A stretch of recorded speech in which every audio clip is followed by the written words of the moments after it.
Wait, hold on. Oh, that actually worked.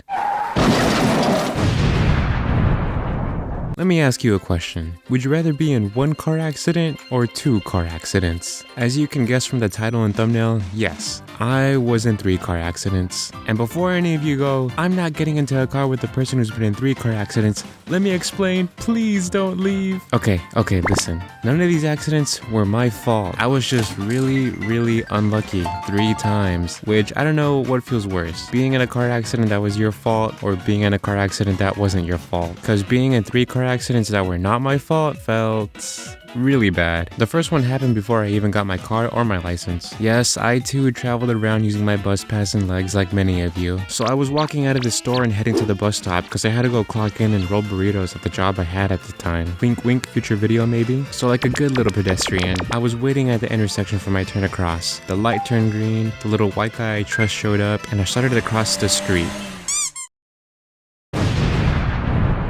Yeah, this stupid idiot hit me while I was crossing the street. Luckily, it wasn't that bad. He just tapped me and moved me back a couple of steps, but still, that was the first time I was hit by a car. And to get hit by direct contact too, skin to metal, it felt scary. Like, just imagine for a sec, this 2-ton machine hitting you. Anyways, I went from completely shocked to completely angry in a couple of seconds. In the heat of the moment, I slammed my book bag against this guy's car window while yelling at him, but I completely forgot to get this guy's license plate. He sped off and I was like, what just happened? I couldn't believe I just got hit by a car. Then this lady that was stopped at the intersection yelled, "Get his plate, go get his plate number," which snapped me back into reality. I ran as fast as I could towards the direction he sped off in. And I don't think I need to tell you this, but a person can't catch up to a speeding car. I tried my best to get as close as I could, but he was already too far, and the picture I tried taking was too blurry. I called the police, told them what just happened, and they said someone was on the way. And while I waited, I called my mom too. And this is gonna sound a little embarrassing, but as I told her what happened, I couldn't help but cry a little bit. But yeah, luckily I wasn't really hurt. It was just a scratch if anything, but it was still pretty scary for me.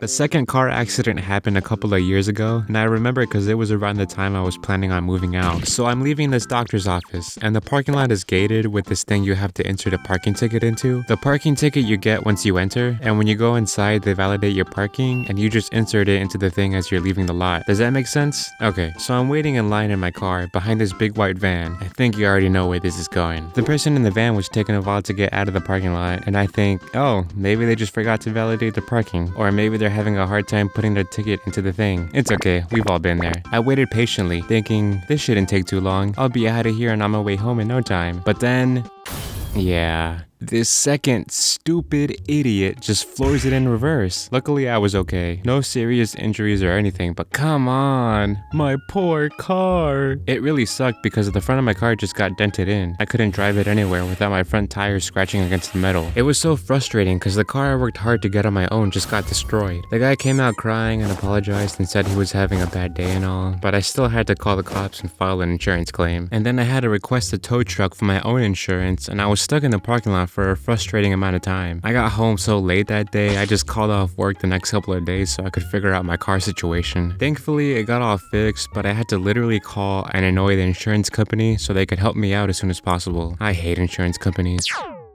The third one happened about a year ago. It was a Thursday. I was on my way home from work, blasting Pokemon music in my car, looking forward to getting some pizza for dinner. And I had the next couple of days off work since I was gonna get my wisdom teeth out on one side. So I was looking forward to having some time off, and it was just a nice afternoon that day. I was stopped at an intersection because my light was red, and I could almost taste the pizza I was about to have. The vibes were perfect. Until... oh, you gotta be fucking kidding me. Yeah, this third idiot rear-ended my car when I was almost home. I get out of my car and I'm pissed because this guy ruined all the good vibes I just had. I get his plate and he gives me this paper with his car and insurance information. He's some sort of rideshare worker. I tell him, okay, I just gotta call the cops to make the report, and he's like, oh no, I'm not waiting for the cops. And he tries to leave. I don't know what got into me, but I got in front of his car thinking he would stop, but no. He kept slowly accelerating and I just had my hands on the hood of his car while walking backwards. lights. And to make it worse, we're at this busy intersection, so I'm sure a lot of people were watching. And I'm also on the phone with the police giving them details of what was happening. To make a long story short, this guy drives off, I wait for the police, they didn't even show up, I had to go to the nearest station. I filed a report, made an insurance claim, and went home. I was so tired, that whole situation just drained me and the good vibes I had going on. Luckily, the damage wasn't that bad, and I was able to get the repair paid for. If there's anything you should take away from this, it's that no matter how safe you drive, some idiot out there will always ruin it for you. Please, take care while driving out there. Holy crap, that took forever. I think it took longer than I thought it would. If you made it to the end of this video, thank you so much for watching. If you liked it, consider liking and subscribing. It'll give me motivation to finish the other one faster. Also, thank you for the support on my previous video. Almost 2,000 subscribers, that's really crazy. So hopefully you guys like this video too. Okay, that's it from me. Bye bye.